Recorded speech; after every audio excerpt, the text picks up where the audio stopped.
새벽 예배 때 본문이 마태복음 24장이고요. 마가복음 13장과 연계되어서 마태복음 23장에 나오는 내용은 예수님이 예루살렘 성전이 무너질 것이라는 선포를 하세요.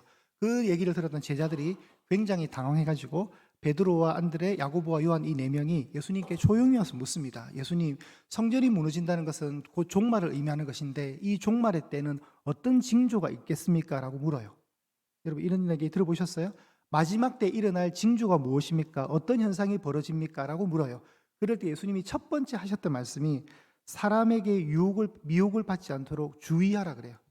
미혹을 받지 않도록 주의하라. 이 주의하라는 말은 어떤 의미냐면 미완료 시제, 문법적으로 미완료 시제가 뭐냐면 단회적으로 끝나는 것이 아니라 계속해서 지속적으로 주의해라는 거예요. 한 번만 조심해가 아니라 계속해서 눈을 부릅뜨고 계속해서 조심해야 돼. 그게 주의하라는 뜻이에요. 미완료 시제거든요, 문법적으로. 그러니까 우리는 이 시대를 살아갑니다. 이 시대가 어떤 시대입니까? 성경은 지금 딱 정의하는 게 오늘 본문 4절에 보시면 이 시대를 어떻게 정의합니까? 우리가 살아가는 이 세상이라는 공간을 성경은 어떻게 정의하냐면 뭐라고 돼 있습니까? 악한 세대라 그래요. 악한 세대. 그러니까 예수님도 마지막 징조를 얘기하실 때 미혹받지 않도록 주의하라 말씀하셨고, 바울은 이 세대를 악한 세대로 묘사했습니다. 그러면 우리가 성도로 살아가면서 싸워야 될 전투가 있는 거예요. 전쟁이 있단 말이에요. 그 전쟁은 물리적인 전쟁이 아니에요.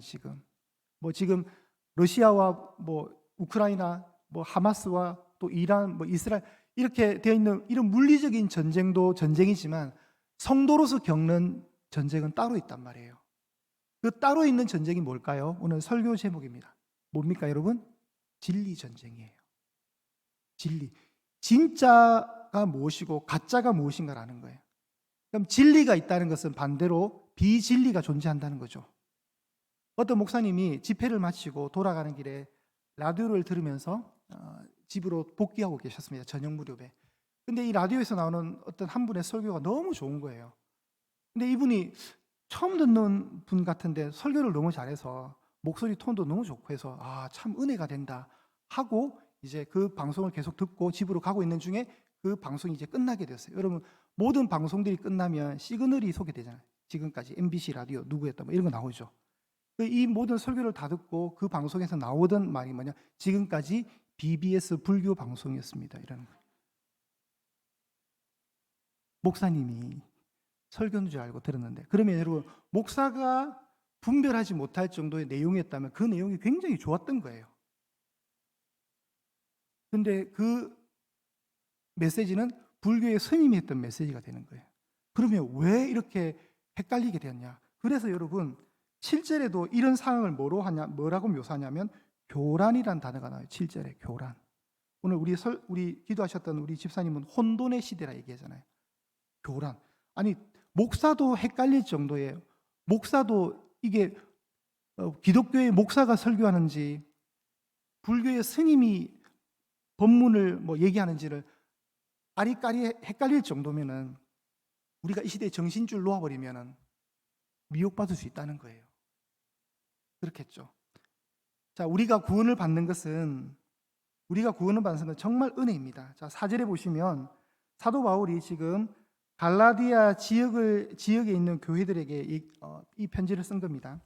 성경을 다시 한번 1장을 한번 펴보시겠습니다. 1장 보시면 1장의 2절입니다. 1장의 2절에 보시면 함께 있는 모든 형제와 더불어 갈라디아 여러 교회들에게 이 편지를 쓰는 거예요. 그러니까 갈라디아 교회 한 군데가 아니라 갈라디아의 여러 교회에 이 편지를 쓰는 겁니다. 지도를 올려주시면 좋겠습니다. 지난주에 여러분 이게 한 3주 계속 나오는 것 같아요. 저 끝쪽이 현재 이탈리아입니다. 이탈리아. 그리고 중간이 그리스라는 국가예요. 지금 현재. 그리고 이쪽이 튀르키예, 터키라 불리는 동네예요. 우리가 이제 이 지역들을 다 봤죠. 이 지역은 전부 다 당시에 로마가 다 이 지역을 장악하고 있는 로마가 제국으로 만들었던 땅덩어리들입니다. 이 지역들이 이제 행정구역상을 나누는 것이고 이 터키 땅에 에베소가 있던 그 주가 바로 아시아 주라 그랬죠. 아시아 주라는 아시아 도라는 우리가 우리나라로 말하면 경기도, 충청남, 북도가 있듯이 이 아시아 도가 있는 거예요. 갈라디아가 보이세요, 여러분? 갈라디아? 요 위에 보이세요? 요 갈라디아는 특정 한 지역을 얘기하는 것이 아니라 갈라디아 전체의 도를 얘기하는 거예요. 그러니까 이 지역 안에 사도 바울이 안디옥에서 1차 선교 파송을 바나바와 받고 이 지역에 전도를 했던 거예요. 그러면서 이 지역에 교회를 세웠어요. 그리고 바울이 전한 복음은 어떤 복음이었습니까? 자, 복음이 나옵니다. 4절을 보시면 4절 보겠습니다. 4절. 그리스도께서 하나님 곧 우리 아버지의 뜻을 따라 이 악한 세대에서 우리를 건지시려고 우리 죄를 대속하기 위하여 자기 몸을 주셨으니. 자, 그리스도께서, 예수님이 아버지 하나님의 뜻을 따라 자기 몸을 주셨어요. 왜요? 우리를 건져내려고. 그럼 우리가 어디에 빠져 있는 거예요? 죄라는 것에 빠져 있는 거예요. 죄에 빠져 있는 우리를 건져내는 거예요. 이 죄에 빠져 있는 이 상태를 악한 세대에 놓여 있다 얘기하는 거예요. 우리가 예수님의 그 대속함의 그 자기 몸을 주심의 그 은혜를 통해서 우리가 구원을 받은 거예요. 그래서 6절에 보시면 그리스도의 은혜로 너희를 부르신 이를. 자, 그래서 그리스도의 은혜가 뭐예요? 예수님의 은혜가 뭐냐면 자기 몸을 주신 대속의 은혜라는 거예요. 그게 복음이에요, 복음. 그러면 우리는 누구냐? 저와 여러분 누구예요? 저와 여러분의 정체성이 또 성경에 나오는 거예요. 6절에 보시면 그리스도의 은혜로 너희를 부르신 교회의 정체성은 저와 여러분의 정체성이 뭐냐면 우리가 부름받은 존재예요. 우리가 부름받아서 우리가 믿는 것은 뭐냐? 그리스도께서 우리 죄를 대속하셨고 자기 몸을 주심을 통해서 우리를 대신 살려주셨다는 이 사실, 그리고 우리를 살려주신 그 은혜를 믿는 그 사실, 그게 신앙 고백이자 그게 구원의 은혜예요, 여러분. 이걸로 끝나는 거예요. 누구든지 주의 이름을 부른 자는 구원을 받는 거예요. 그럼 그걸로 완벽한 거예요, 여러분. 완벽한 거. 더 이상 붙을 게 필요가 없어요. 내가 뭘 지켜내는 게 아니라 그 부르신 분 앞에 내가 부름받고 내가 간 게 아니에요. 우리가 간 게 아니라 누가 불러주신 거예요. 내 모든 원인 인자를 나로부터 시작하는 게 아니에요. 나는 아무런 의식도 없고 생각도 없었는데 그냥 어느 날 하나님이 선택해 주신 거예요. 선택. 우리를 부르신 거예요. 그리고 어떻게 부름받고 왔는데 이것이 구원의 장소가 되는 거예요. 구원의 은혜의 울타리 안에 내가 머무르게 된 거예요. 이 사실을 믿고 이걸 인정하는 것이 복음의 첫 번째 자세라는 거예요. 이게 복음이에요. 그런데 갈라디아 이 지역 안에 어떤 문제가 벌어지냐면 그리스도로 충만하고 만족할 수 있는 이 복음에 플러스 알파를 더하기를 하는 거예요. 더하기. 아니 어떻게 예수님만 믿으면 구원받을 수 있어? 아니 어떻게 그걸로 된다고 생각하니? 아니야. 조금 더 뭔가를 해야 돼. 조금 더 뭔가를 더 지켜내야 돼 하는 게 다른 복음이에요. 다른 복음. 그 다른 복음을 따르다 보면 누구를 만족하게 하냐면 10절입니다. 여러분 10절. 이제 내가 누구를 좋게 한다고요? 사람들에게 좋게 하랴. 하나님께 좋게 하랴. 내가 사람들에게 기쁨을 구하랴. 내가 지금까지 사람들의 기쁨을 구해왔다면 나는 예수님의 종이 아니다. 예수님의 노예가 아니다라고 얘기하는 거예요. 그러면 다른 복음을 따라가다 보면 뭐를 만난다는 거예요? 그게 결국은 사람을 만족하게 하는 엉뚱한 길이 된다는 거예요. 6절에 보겠습니다. 6절에 보시면 이제 이 진리 전쟁의 싸움이 정말 본격적으로 진행돼요. 여러분 보세요. 6절에 보시면 그리스도의 은혜로 너희를 부르신 이를 이같이 속기 뜨나 다른 복음을 따르는 것을 내가 이상하게 여긴다. 자, 여기에 다른 복음이 나왔습니다. 7절 보실까요? 다른 복음은 없나니. 8절 보실까요? 다른 복음을 전하면 저주를 받을지어다. 9절에 보실까요? 다른 복음을 전하면 저주를 받을 것이다. 다른 복음이 계속 나오죠. 다른 복음, 다른 복음, 다른 복음. 그런데 전쟁이니까 그러면 진짜 복음이 있겠죠. 바울이 말하는 진짜 복음. 바울이 말하는 진짜 복음이 7절에 나옵니다. 다른 복음은 없나니 다만 어떤 사람들이 너희를 교란하여 그리스도의 복음을 변하게 하려 함이라. 여기에 이제 전쟁이 일어나는 거예요. 7절에 전쟁이 있는 거예요. 다른 복음과 어떤 복음? 그리스도의 복음. 이 7절에는 전쟁이 벌어지는 거예요. 8절에도 전쟁이 벌어집니다. 그러나 우리나 혹은 하늘로부터 온 천사라도 우리가 너희에게 전한 복음. 우리가 복음을 전하는 사도 바울과 바나바가 전한 복음이 있단 말이에요. 그 전한 복음이 그리스도의 복음이에요. 진짜 복음. 그 복음 외에 다른 복음을 전하면 저주를 받을 것이다.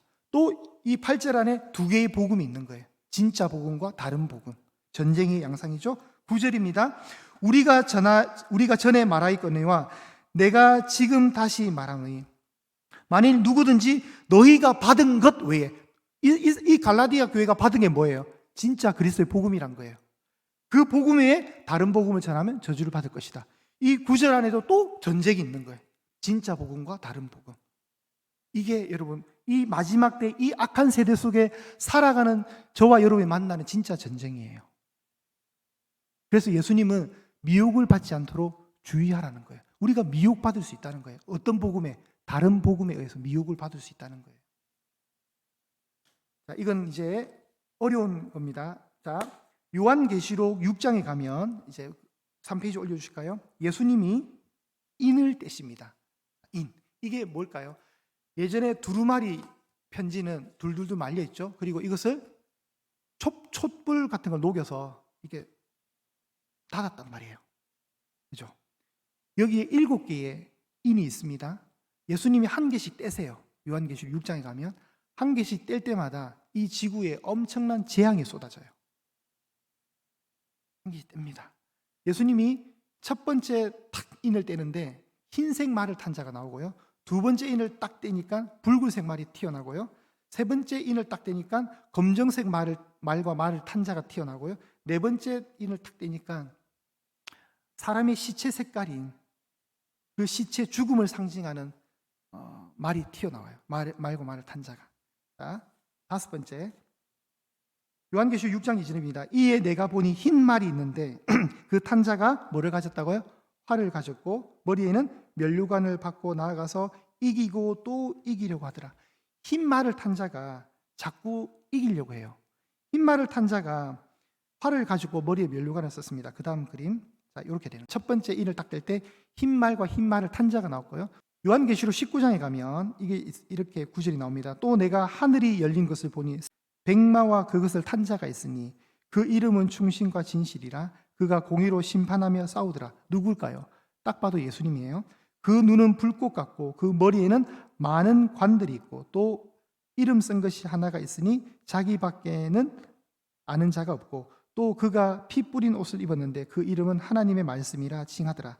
하늘에 있는 군대들이 희고 깨끗한 세마포 옷을 입고 백마를 타고 그를 따르더라. 그의 입에서 예리한 금이 나오니 그것으로 만국을 치겠고. 그 다음 그림, 이런 모습이 상상될 수 있는 거예요. 이것이 어린 양의 혼인잔치를 준비하시는 예수님의 모습이세요. 자, 이때 예수님이 타셨던 말의 색깔이 뭐라고요? 백마, 흰 말이에요. 예수님의 머리에는 뭐가 있어요? 많은 관들이 있었습니다. 그리고 예수님에게 뭐가 있다고요?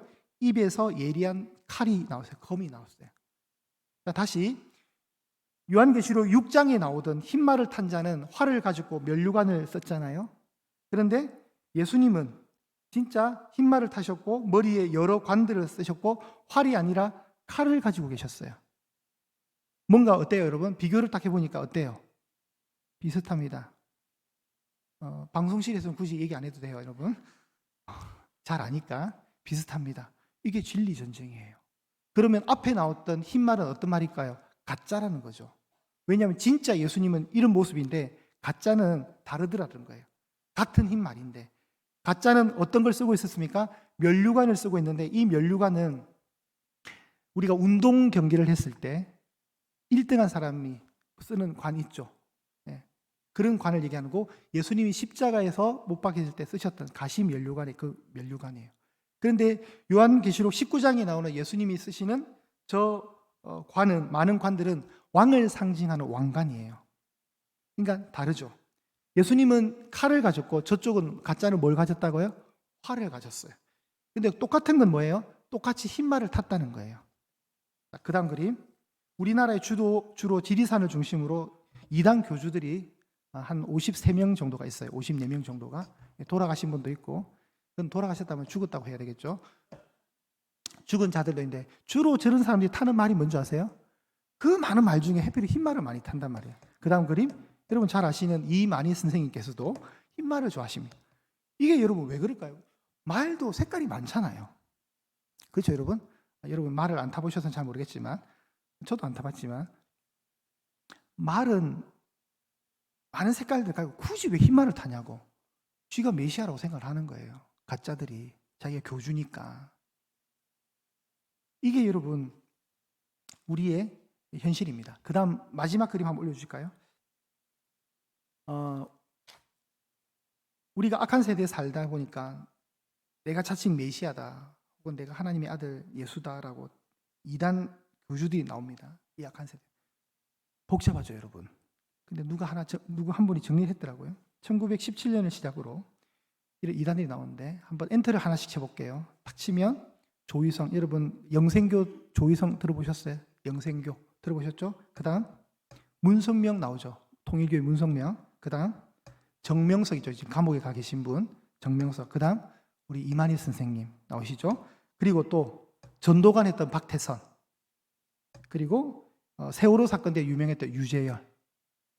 저런 게 여러분 저 뭐예요? 전부 저 최고 저 꼭대기에 저 어떤 아줌마 때문에 일어난 족보들인 거예요. 족보들. 낳고 이게 이제 마태복음 1장에 낳고 낳아가지고 이만희까지 내려온 거예요. 여러분. 그럼 저 뿌리를 타고 올라가면 일맥상통하는 거예요. 그 일맥상통하는 건 뭐예요? 예수님은 이 땅에 오셔서 실패하신 구원자다. 나를 믿어야 나를 통해서만 다시 구원이 이루어질 수 있다. 이런 걸 전하는 게 이단 사이비 교주의 특징이란 말이에요. 저렇게 족보를 타고 오다 보니까 아무래도 후대로 가면 갈수록 좀 더 알차게 되겠죠. 처음보다는. 여러분 그렇지 않을까요? 이 이단들도 계속 계보를 타고 오다 보니까 시간이 지나가 더 영양가가 더 채워지겠죠. 그러니까 신천지가 아주 지금 거의 완성품이 된 거예요. 이단 중에서도. 좋은 거를 다 모아가지고 짜집기를 하다 보니까. 우리가 이런 시대에 살고 있는 겁니다. 진리 전쟁. 여러분 그래서 우리가 뭘 해야 될까요? 정신 바짝 차려야 된다는 겁니다. 유대인의 표징이 있습니다. 유대인이기 때문에 밖으로 드러나야 되는 특징이 있어요. 유대인들은. 지금도 마찬가지입니다. 그들에게는 뭐가 있냐면 613가지의 율법이 있습니다. 율법. 이 율법을 지켜야 됩니다.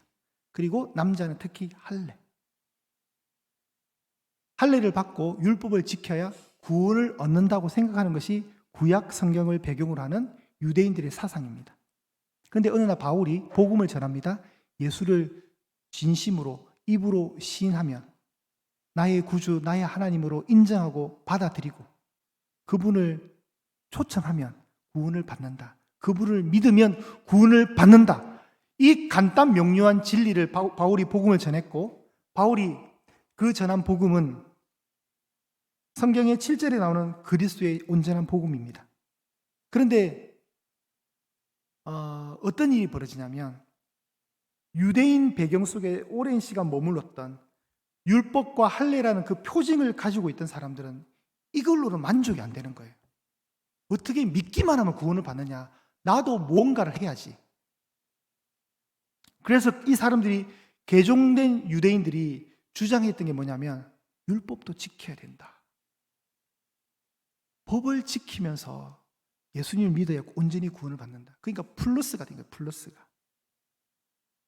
여러분 이 지구상에 플러스가 돼서 좋은 거는 1 플러스 1밖에 없습니다. 여러분 항상 더해지는 건 안 좋아요. 여기에 나의 개인적인 노력. 그러면 여러분 구원은 은혜로 받는 거고, 그죠? 은혜로 주어지는 거, 선물로 주어지는 건데 그 구원에 내 노력이 더해진다면 그건 예수님이 실패한 자가 되는 거예요. 예수님이 십자가에서 뭘 하셨습니까? 다 말씀 좀 해주세요. 다 이루었다 했잖아요. 다 이루신 분 앞에 내가 가서 내 노력에 결실이 더해지면 그건 아닌 거잖아요. 여러분 이 물컵 안에 정수기에서 온전하게 받아낸 우리 신금혜 집사님의 소중한 원액 물이 있습니다. 이 물이 그냥 물로서 충만한 거예요. 여기에 목사님 그냥 맹물 드시면 죄송하니까 커피가루 태웠나 보세요. 그럼 그게 물이에요? 그게 커피지? 그죠 여러분? 다른 복음이 그런 역할을 하는 거예요. 그러니까 사도 바울이 많은 여러 지역 교회가 있었지만 사도 바울을 가장 사실 골치 아프게 했던 교회 중에 하나가 어떤 교회였습니까?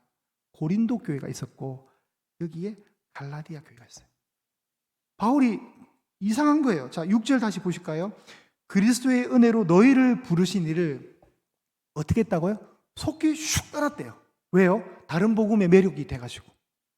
다른 복음을 듣고 나니까 그래 우리가 양심이 있지 뭐 어떻게 우리가 예수님을 믿기만 하면 구원을 받냐 우리가 율법도 지켜야 되지 않겠냐 사실 자꾸 자기 노력 그래서 사람들이 그 복음이라는 안전한 울타리를 지나서 다른 복음으로 간 거예요.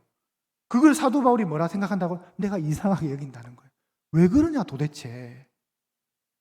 한번 따라해 보실까요? 그리스도만으로 충분하다. 다시 한 번 더요. 그리스도만으로 충분하다. 여러분 예수님만으로 충분합니다. 거기에 뭔가 더 하려고 하지 마세요. 우리가 해야 되는 것은 믿음을 선물로 받았고 그 받은 믿음을 근거로 한 고백, 신앙 고백만 있으면 되는 거예요. 여러분이 하나님을 위해서 뭘 그렇게 많이 하실 수 있겠어요? 여러분이 구원을 얻기 위해서 구원이라는 커다란 목표를 위해서 여러분이 이 지상에 살면서 뭘 그렇게 더 열심히 할 수 있겠어요? 여러분이 열심히 하면 할수록 하나님을 힘들게 하는 거예요. 여러분. 예전에 여러분 라디오 시골에 가면 라디오 이렇게 주파수를 손으로 찌찌찌 해가지고 탁 맞추면 선명한 음성이 딱 나오잖아요. 라디오 주파수가 딱 맞을 때. 근데 그 라디오 주파수가 애매하게 안 맞을 때 잡음이 쭉 들리면서 막 말이 들리잖아요. 그걸 맞췄다 생각하고 여러분 볼륨 소리를 키우면 어떻게 돼요? 서로 힘들게 하는 거예요, 여러분. 우리가 그런 거예요. 여러분의 노력이 더해지려고 애쓰는 순간 하나님의 귀만 더 따갑게 만드는 거예요.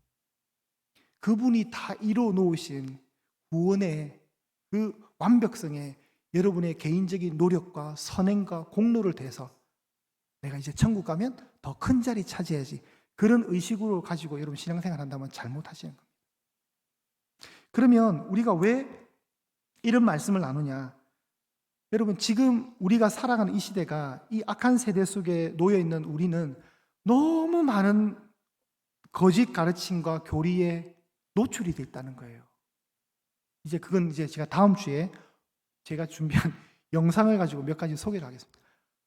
그래서 너무 혼탁한 시대, 혼탁. 그러면 목사님, 그럼 이 혼탁한 시대에 우리가 뭘 해야 됩니까? 아무것도 하지 마세요, 그냥. 그냥 예한교회만 잘 나오시면 돼요. 그리고 아주 재미없는 이 강단으로부터 흘러나오는 설교 말씀을 아주 재미없게 들으시면 돼요. 제가 여기서 더 이상 뭘 해줄 게 없어요. 그래서 저는 건강한 교회를 세우는 것이 제 단임 목회 1번입니다. 예수님이 크게 보이게 하는 게 제 단임 목회 1번입니다. 제가 크게 보이는 게 아니라 이 말씀이 정언되는 이 강단으로부터 심심하고 맛없고 재미없지만 그냥 바른 복음만 전하는 게 제 목표입니다. 여러분 우리 합동축 교단만큼 재미없는 교회가 없어요. 사실 진짜 재미없어요. 맨날 말씀 바래요. 진짜 재미없어요. 좀 순복음처럼 좀 다이너마키하게 방언도 하고 병 낫기도 순복음 목사들은 또 기도하면 병도 잘 나요. 근데 저는 기도하면 잘 안 나아요, 여러분. 저도 고민이에요. 그래서 우리 목사님 참 능력이 없다. 어쩔 수 없어요, 여러분. 그런 병 낫는 것도 자꾸 재미가 붙으면 나중에 어떻게 되는 줄 알죠? 이단 교주들이 그걸로 시작해서 재미 보는 거예요, 여러분. 그래서 저는 차라리 그게 없어서 그냥 멍하게 사는 게 더 좋은 것 같아요. 제가 여러분 오는 사람마다 병 아프는데 다 나았게 해봐요. 제가 이 홍제도 다 잡아먹을 거예요, 아마. 서대문 모든 교회를 제가 다 그냥 다 흡수해버릴 거예요. 왜요? 저는 기도만 하면 나으니까. 저한테 안 오겠어요, 여러분? 오죠. 불교 신자들도 오고 막 엄청나게 올 거란 말이에요. 그래서 부흥하면 제가 어떻게 될 것 같아요? 제가 더 겸손해지고 더 기도하는 그런 종이 될 것 같아요. 그때부터 교주 되는 거예요. 제가 마신 물 탁 당근에 파는 순간 이거 1,000,000원에 팔 수 있습니다. 이거 마시면 낫는다 이래가지고 성스러운 정용만 목사 마셨던 물이다 해가지고 이거 서로 사가려고 할 거예요. 그럼 제가 어떻게, 근데 이 물을 누가 마셨어. 1,000,000원 주고 샀어요. 마셔서 나았어. 그럼 제가 어떻게 될까요? 대통령 되는 거죠, 뭐, 여러분. 제가 강화문에 모이세 하면 엄청 모이게 할 수 있어요. 그럼 제가 뭐가 되겠어요? 이단이 되는 거예요, 이단이. 이단들이 다 그렇게 되는 거예요, 교주들이. 처음에 그 사람들이 나는 교주가 될 거야. 내 꿈은 교주야. 그래서 시작된 게 아니에요. 하다 보니까 그래 된 거예요, 하다 보니까. 그러니까 제가 교주가 안 되려면 어떻게 될까요? 제가 기도할 때마다 안 나야죠, 여러분. 그래서 나는 정말 겸손해져야 되겠구나. 이게 우스갯소리 하는 말이지만 그래 되는 거예요, 여러분. 그러니까 지나치면 안 되는 거예요, 뭐든지. 그러니까 맨날 우리 합동식 교단은 뭐 하고 말씀 전하고 이 재미없는 복음 전하면서 이 재미없는 설교에 여러분이 가끔씩 아멘 해주고 그렇게 매주 살아가는 거예요. 그럴지라도 그게 가장 안전하다면 그 울타리 안에 머무르셔야죠, 여러분. 재미는 없더라도. 그래서 저는 설교하고 있는 저도 마찬가지고, 이 설교로서는 여러분도 마찬가지고, 이 공간 안에 있던 저희가 아무 사고 없이 그냥 조용히 신앙생활 하시다가 천국에 그대로 한 명도 빠짐없이 올라가는 거예요. 그게 제 꿈이에요, 여러분. 갔는데 우리 변민서 전도사는 못 왔구나 뭐 이래도 안 되잖아요. 그 친구는 왜 못 왔대 모르겠어요. 저도 예수님 안 믿었나 보죠. 이래도 안 되잖아요. 여기 있는 분들은 한 번도 예외 없이 천국 가는 거예요. 재미없지만, 그래도 느리지만 더디지만 방향이 정확하면 맞잖아요, 여러분. 여러분, 그리스도의 복음 안에 머물 수 있기를 축복합니다. 그분으로 만족하십시오. 그리스도만으로 만족할 수 있는 저희 교회가 되어야 됩니다. 다른 거 저도 신경 쓸 여지도 없습니다. 뭐 목회하기도 바쁜데 재미없지만 내 삶의 이유가 그리스도다. 그 사실로 만족하십시오. 여러분처럼 하면 돼요. 저는 참 안타까운 게, 마지막으로 얘기하고 마칠게요. 그 이만희가 말한 14만 4천 명, 그 안에 들어가야 된다. 이게 말이 안 되는 게, 예수님이 고작 14만 4천 명 영생하게 하기 위해서 십자가 너무 웃기잖아요, 여러분. 아니, 고작 14만 명 구원하려고 예수님이 십자가 지셨다. 저 같으면 안 져요, 여러분.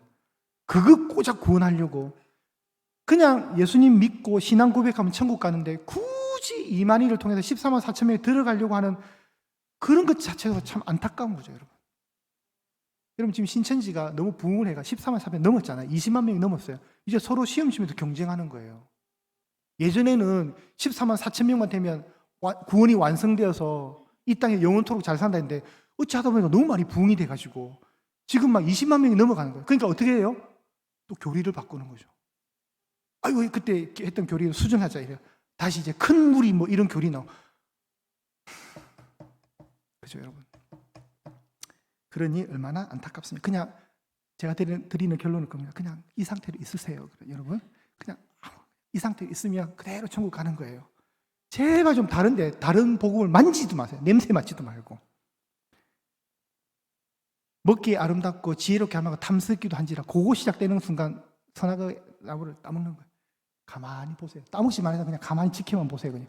그리고 그 동산에는 먹을 수 있는 수천 가지 열매들이 더 있었는데 왜 우리는 선악을 알게 하는 나무 앞에 가가지고 먹을까 말까 고민하냐고요. 그거 말고 동산에는 어마무시한 열매들이 얼마나 많았는데 그게 인간입니다. 그러니 이 불완전한 여러분을 믿지 마시고 예수님을 믿으십시오. 불완전한 나를 보지 마시고 누구를 보라고요? 예수님을 보십시오. 십자가를 보십시오. 그러면 아무 일 없습니다. 그냥 그대로 천국 가는 거예요. 다른 복음은 없습니다. 바울이 오직 하면 어떻게 목회자가 저주라는 말을 써요, 여러분. 성도 앞에. 그런데 뭐라 그럽니까? 우리가 너에게 전한 복음 외에 다른 복음을 전하면 저주를 받을지어다. 목회자는 저주 얘기 안 합니다, 여러분. 근데 얼마나 이게 황당한 상황이면 바울이 이 교회 성도들 향해서 저주를 얘기하겠습니까? 부디 여러분 저주받지 마시고 진짜 복음 앞에 신실하게 반응하는 여러분이 되시기를 축복합니다. 함께 일어나셔서